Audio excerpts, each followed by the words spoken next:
Thân chào cả nhà, không nên xem chùa đâu đó. Nhớ đăng ký, like, comment để ủng hộ tin nha. Đêm khuya đang nằm trên giường chơi game. Đột nhiên tôi nhận được tin nhắn của bố, đừng nhìn ra ngoài cửa sổ. Tự nhiên tôi hơi đơ đơ, cảm giác hồi hộp và tò mò liên tục kích thích. Tôi không nhịn được bèn đến cạnh cửa sổ. Trên đường có một nhóm người kỳ lạ, đang xếp hàng chỉnh tề. Hình như họ đang nhảy múa. Đột nhiên cô gái đứng giữa thực hiện một động tác khiến tôi không tài nào tưởng tượng ra. Bây giờ là đêm rồi mà. Lúc đó khoảng 3 giờ sáng. Lòng tôi dâng lên suy nghĩ phải bảo vệ chính mình. Tôi lập tức kéo rèm cửa lại. Thật kỳ lạ, sao kỳ thế nhơ? Làm gì có ai đi làm hay đi bộ lúc 3 giờ sáng? Tiếng chuông điện thoại reo dồn dập phá tan không khí im lìm. Tôi hít một hơi thật sâu. Tôi cảm thấy mồ hôi lạnh đang chảy ra trên trán. Lại là tin nhắn của bố. Lần này bố tôi gửi thứ gì đó kỳ lạ lắm. Con mau đóng cửa sổ lại, kéo cả rèm cửa nữa. Chỉ có tủ quần áo là an toàn thôi. Chôn dưới gầm giường không an toàn bằng chui vào tủ quần áo đâu. Nhớ lời bố dặn, tất cả những thứ cố tình giả dạng thành người đều không phải là người. Đừng để nó phát hiện ra con. Trốn mau. Không được đồng ý với bất kỳ yêu cầu nào. Đừng chấp nhận bất cứ điều gì. Hãy nhớ rằng chúng nó giỏi nhất là lừa người. Nếu con nghe thấy tiếng hát, bất kể xảy ra chuyện gì, đều phải bịt tai lại, nhắm mắt lại. Bố đang bày trò quỷ gì vậy? Trong lòng tôi cảm thấy nghi ngờ. Tôi nhanh chóng gọi điện lại cho bố. Nhưng gọi liền 3 lần, đều không có ai bắt máy. Cho đến khi gọi lần thứ 4, cuối cùng bố cũng nghe máy. Bố ơi, bố gửi cho con là sao? Với cả vừa rồi con thấy rất nhiều người ở dưới đường. Nhưng bây giờ rõ ràng là sáng sớm. Tôi chưa kịp nói dứt câu, đã bỗng dưng thấy hơi sợ hãi, rụng rời chân tay. Giọng nói trả lời bên kia điện thoại không phải giọng của bố tôi, mà là một đoạn hát kịch. Giọng hát ai oán, như tiếng khóc than của phụ nữ. Nhạc vẫn đang phát, thì tôi chợt thấy từ phòng khách, ánh sáng lập lòe chiếu vào qua khe cửa, cảm giác như ánh nến. Tôi sống có một mình, nửa đêm thì ai soi đèn trong nhà tôi được. Nhìn thấy ánh nến lập lòe ngày càng gần, tôi chợt nhớ lại tin nhắn bố vừa mới gửi. Nếu con nghe thấy tiếng hát, bất kể xảy ra chuyện gì, bịt tai lại ngay, nhắm mắt lại. Chuyện quái gì đang xảy ra vậy? Một lúc sau, tôi cũng không rõ là bao dám mở mắt ra. Mọi thứ dường như trở lại bình thường rồi. Đến đau thật, đây không phải mơ. Lẽ nào tôi thật sự gặp ma rồi? Một luồng gió lạnh phả vào mặt tôi. Tôi ngước nhìn lên. Rèm cửa vừa bị thổi tung ra. Thật, vừa nãy chăm chăm nghe tiếng hát quên mất cái cửa sổ. Nhìn thấy đám người kỳ lạ ở dưới đường biến mất. Tôi thở phào nhẹ nhõm, đang định ra đóng cửa sổ lại. Ngay lúc này, một bàn tay trắng bệch đột nhiên thò ra, nắm lấy bàn tay nhỏ của tôi. Lúc này tôi mới để ý, cô gái lúc này đang vắt vẻo bên ngoài cửa sổ. Khi tôi hoàn hồn trở lại, đúng rồi, tủ quần áo. Tủ quần áo, bố nói tủ quần áo an toàn. Không kịp suy nghĩ quá nhiều, tôi định chạy về hướng tủ quần áo. Nhưng con quái vật đó đã bò lên rồi. Chặn đường tôi chạy đến tủ quần áo. Không trốn vào tủ quần áo được rồi, giờ còn có thể trốn ở đâu? Tôi chui vội vào gầm giường, không dám thở mạnh. Nhưng giờ bệ cửa sổ lại trống không rồi. Ngoài bầu trời đêm ra không còn gì khác. Sao nó biến mất nhanh vậy? Tôi run lên bần bật. Lồng ngực giống như bị ép chặt. Cảm giác gì đây? Chân tôi bị sao vậy? Chuyện xảy ra hôm nay, cuối cùng tôi cũng hiểu tại sao bố lại bảo tủ quần áo an toàn hơn gầm giường rồi. Lúc này cái thứ trang điểm lòe loẹt đó một tay nắm lấy chân tôi, miệng há to, nước dãi chảy liên tục. Não tôi trống rỗng, chạy thẳng ra khỏi phòng. Nhưng lại quên mất nhà mà không an toàn thì bên ngoài an toàn được sao? Khi tôi chạy ra đường, thứ hiện ra trước mắt khiến chân tôi mềm nhũn. Đám người kỳ dị mà tôi vừa nhìn thấy, chúng lại xuất hiện. Chúng mà cúi đầu xuống là giống như một xác chết nổi dưới nước vậy. Ta thử đi vài bước, không có gì xảy ra cả. Ngay khi tôi chuẩn bị đi tiếp, họ đột nhiên nhìn về phía tôi, nhìn chằm chằm vào tôi, miệng ngoác rộng đến tận tai. Hình nhân giấy sao? Họ vây quanh tôi, định nuốt chửng tôi. Thiết ngưu bé nhỏ. Khi tôi hoảng loạn không biết làm sao, tôi nghe thấy tiếng bố gọi, liên tục chảy nước mắt, mừng tủi tủi. Bố, con ở đây. Bố từ từ đi ra từ cửa căn hộ của tôi, mặt vô cùng lo lắng. Con gái, đi với bố. Cầm tờ giấy may mắn này, con có thể khiến những thứ đó không thể đến gần. Không kịp nghĩ gì cả, tôi chỉ lờ mờ nhận thức được. Tôi cầm lấy giấy may mắn của bố. Bố, chuyện quái gì đang xảy ra vậy? Bố không trả lời, dắt tôi đến cửa nhà. Chờ đã, tôi và bố không sống cùng nhau. Sao bố lại bước ra từ nhà tôi? Nhớ đừng đồng ý với bất kỳ yêu cầu nào. Đừng chấp nhận bất cứ điều gì. Hãy nhớ rằng nó giỏi nhất đi lừa người. Thấy tôi không theo kịp, bố quay lại. Lần này tôi thấy rõ. Một nửa khuôn mặt của bố thì bình thường, nửa còn lại là trang điểm giống hát kịch. Mau đi với bố nào. Thiết Ngư bé bỏng, vết mực của con là tôi sao? Tôi nằm trên giường. Bố mẹ đều đứng bên cạnh.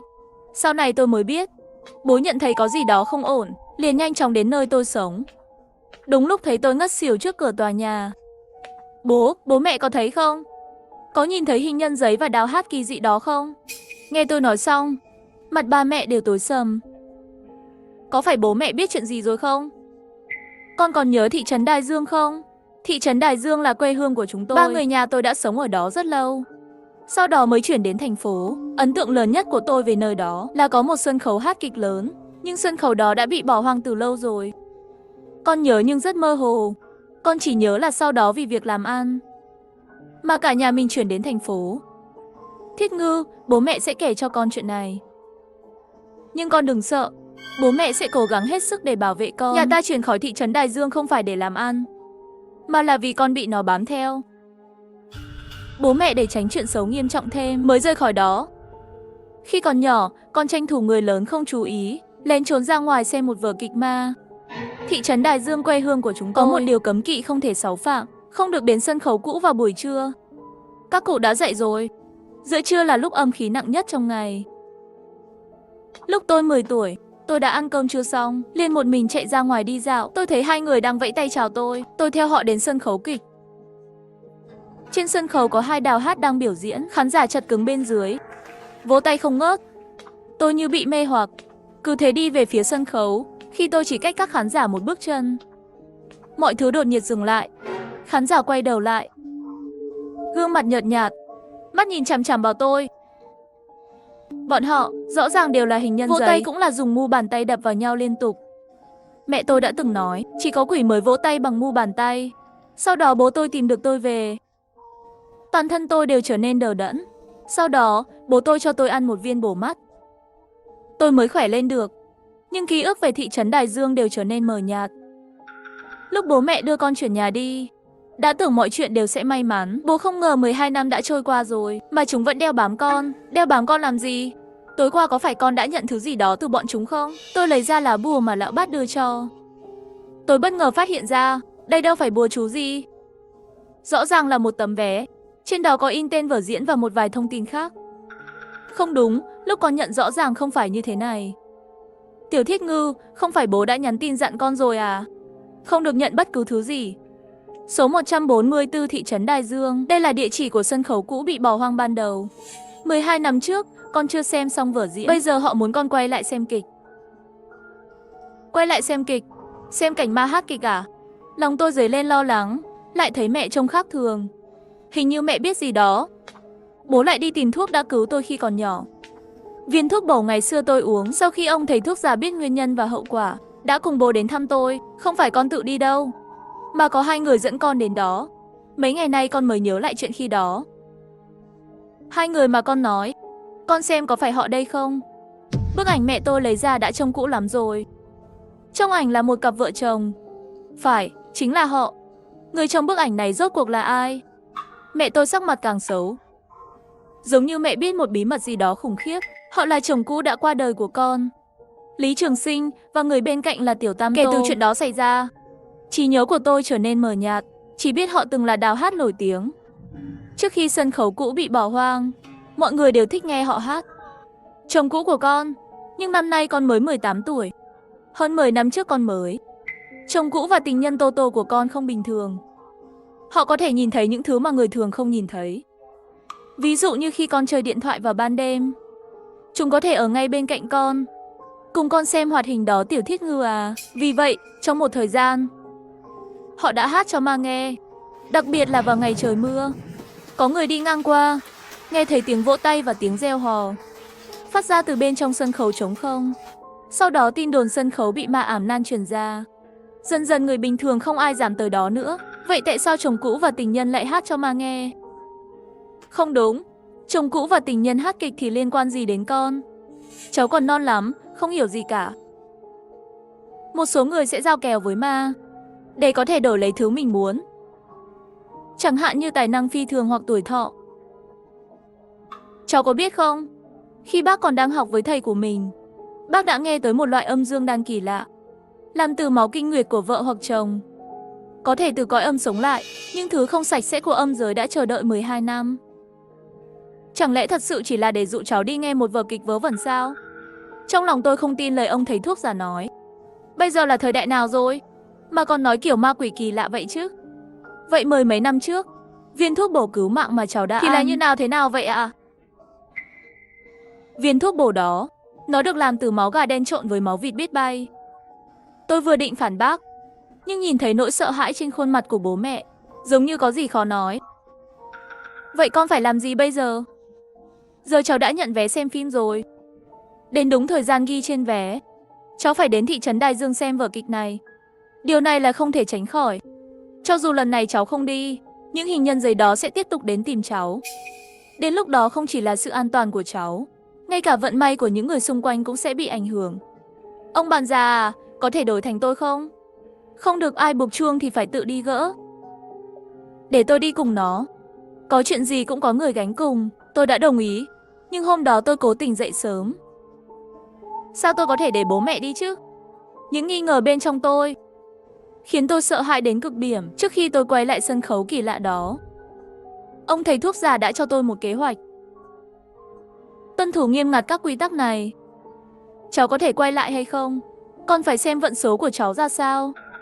Không được đến sân khấu kịch đó vào buổi sáng sớm, hoàng hôn và giữa trưa. Khi đi bộ trên đường ở thị trấn Đại Dương, tìm nơi trú ẩn càng sớm càng tốt. Nếu không kịp trốn, nhìn thấy người bay hay đồ vật sống dậy thì giả vờ hòa nhập với chúng. Đừng khiêu khích chúng. Cháu có thể tin tưởng con chó đen, nhưng hãy nhớ, nếu cháu thấy một con chó hoa thì chạy ngay. Hãy nhớ, chỉ có cháu mới tự cứu được mình thôi. Thứ gì không phải con người thì đều giỏi lừa người. Đừng tin chúng. Nếu thật sự không thể trốn thoát, ngay lập tức ngồi xổm trên mặt đất, che tai lại, nhắm mắt lại. Bất kể xảy ra chuyện gì, đều không được mở mắt. Ngồi im như thế ít nhất 10 phút. Viên thuốc làm từ máu gà máu vịt trong túi có thể làm rối loạn khả năng đánh hơi của ma quỷ. Đừng nghe ma hát kịch. Nếu cháu nghe thì dương khí sẽ bị hút cạn. Ông thầy thuốc già đó nói để tôi đi nghe hát ma, nhưng lại bảo tôi đừng nghe. Đây không phải mâu thuẫn sao? Không có nhiều thời gian để suy nghĩ nữa. Tôi đã đến trước sân khấu rồi. Tôi nhìn đồng hồ là 11:40. Gần trưa rồi. Đột nhiên thấy trước mặt có một bà già bán hàng. Thiết Ngưu, Tiểu Thiết Ngưu, lại đây nào. Cháu không phải người ở đây đúng không? Qua xem đồ của bà đi xem có thích không? Tôi định nói bừa 1-2 câu rồi đi, nhưng trong nháy mắt đột nhiên tôi phải nhíu mày. Một linh cảm xấu không ngừng dâng lên trong suy nghĩ của tôi. Bày hàng ngày trước sân khấu sao? Còn nữa, tại sao bà ấy biết tên tôi? Bà ấy là ai? Không kịp nghĩ nhiều nữa rồi, tôi dùng đôi mắt sáng như đèn pha ra. Những đồ bày trên quầy hàng đều bất thường, tất cả đồ đều làm bằng giấy. Tim đập thình thịch mà họng tôi nghẹn lại.